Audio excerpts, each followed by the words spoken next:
Jocko and Leif, assuming someone would be a good SEAL officer, would you suggest they go enlisted first, get experience, then become an officer? Would you suggest that? Or the other choice would be just go straight officer commission. So Right. I guess we have both of those examples here. Right. I was enlisted first. Leif went straight commissioned out of the Naval Academy. And I think we're probably going to say pretty much the same thing here in terms of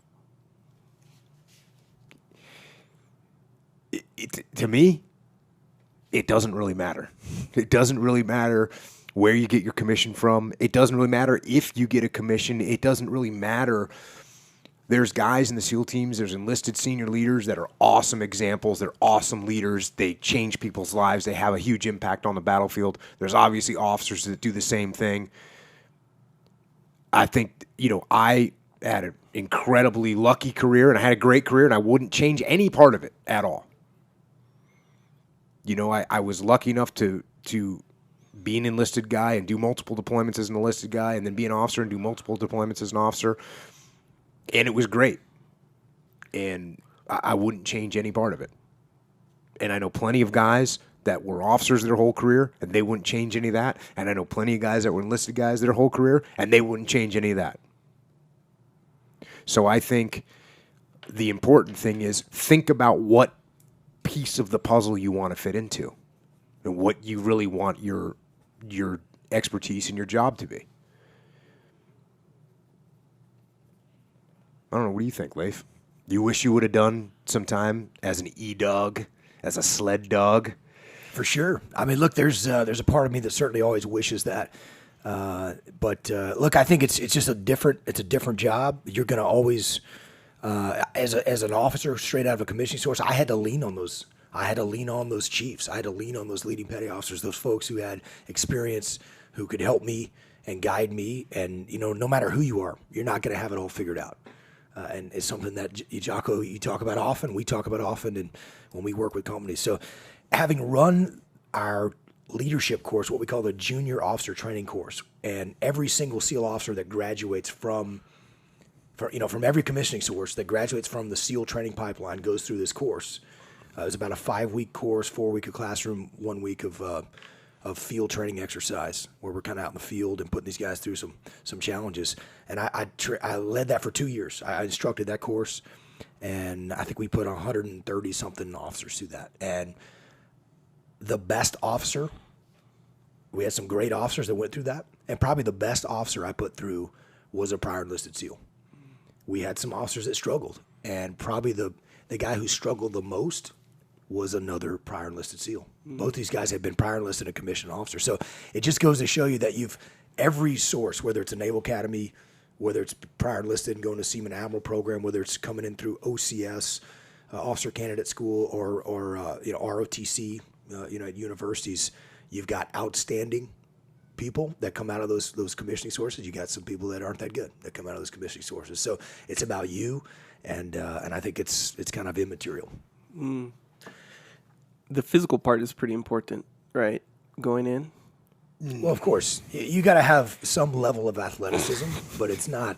Is that too obvious? Yeah, it's not. It just if you yes, show up and be ready to make it through the training, but that has next to nothing to do with your ability to lead people. Of course, you have to be physically fit. You have to be able to. I mean, there's no doubt you have to be physically fit. Yeah, that's like a ground base.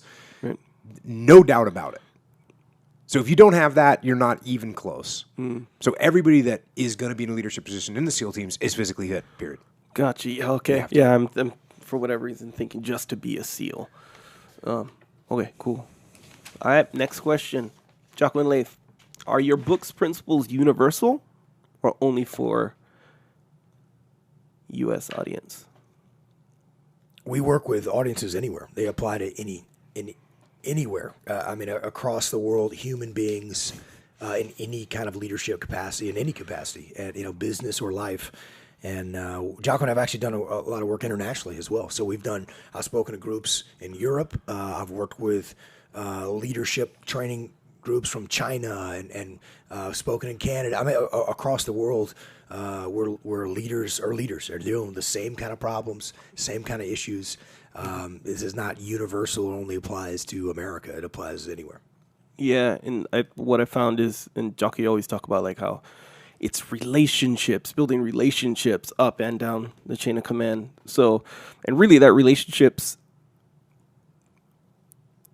theme is kind of everything in life, where whether it's like your friends or your spouse, husband and wife or whatever, in the teams or in business, right? So relationships apply to everybody in the whole world, no matter what culture, U.S. or otherwise.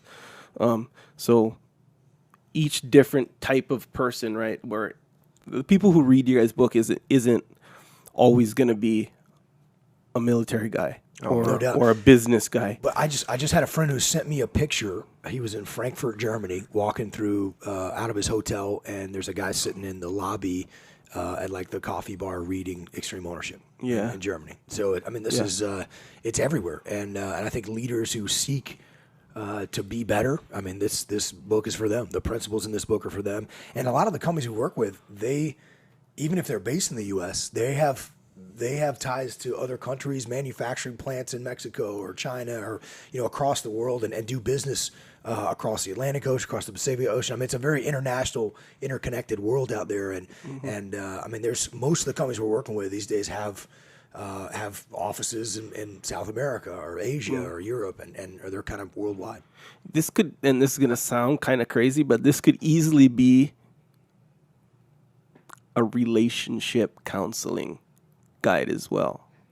Well, obviously, if you take extreme ownership of your relationship and you realize where it could be you that could be the problem in your relationship, yes. Yeah. Now, that being said, Echo Charles, this will not turn into a relationship podcast. Not a marriage We're counseling. here to talk about war.